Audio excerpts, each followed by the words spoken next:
The result is the additive increase, multiplicative decrease congestion control algorithm. The algorithm is distributed, meaning that all the senders can act independently, and we've just shown using the phase plots that it's both fair and efficient.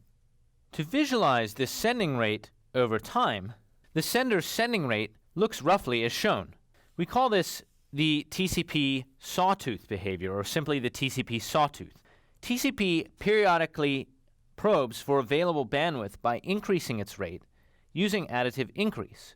When the sender reaches a saturation point by filling up a buffer in a router somewhere along the path, it will see a packet loss, at which point it will decrease its sending rate by half.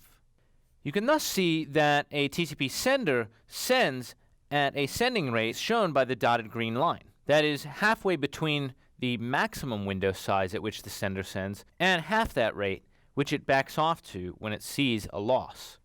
You can see that between the lowest sending rate and the highest is Wm over 2 plus 1 round trips. Now, given that rate, we can compute the number of packets between periods of packet loss and compute the loss rate from this. The number of packets sent for every packet lost is the area of this triangle. So the loss rate is on the order of the square of the maximum window divided by some constant. Now the throughput is the average rate, 3/4 W max, divided by the RTT.